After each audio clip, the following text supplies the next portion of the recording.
பூலாம்பாடி கிராமத்தில் அருள் பாலித்து வரும் ஸ்ரீ விநாயகர், ஸ்ரீ வனதுர்க்கை அம்மன், ஸ்ரீ முருகன், ஸ்ரீ நவகிரகங்கள் மற்றும் பரிவார தெய்வங்களுக்கு நூதன ஆலய அஷ்டபந்தன மகா கும்பாபிஷேகம் நடைபெற்றது.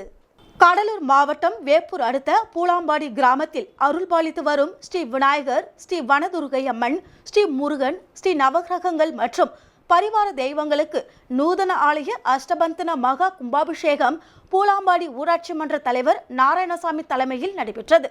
அதனைத் தொடர்ந்து கும்பாபிஷேகத்தை முன்னிட்டு கோபூஜை, விக்னேஸ்வர பூஜை, புண்ணியாக வாசனம், வேதிகார்ச்சனை, தத்துவார்ச்சனை, திராவிய ஹூதியுடன் நிகழ்ச்சி தொடங்கி மகா பூரணாகதி அடைந்து யாத்ராதானம் நடைபெற்றது. பின்னர் மங்கள வாத்தியங்கள் முழங்க கடம் புறப்பாடு நடைபெற்றது.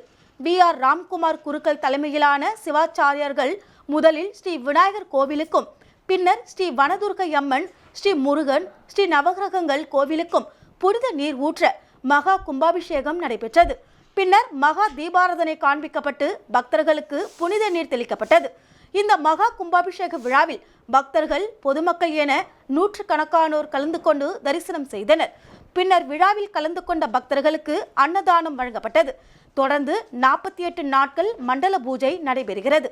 விழாவிற்கான ஏற்பாடுகளை ஊர் பொதுமக்கள் மற்றும் டாக்டர் அம்பேத்கர் விளையாட்டுக் குழு, பூலாம்பாடி கிராம பொதுமக்கள் சிறப்பாக செய்திருந்தனர்.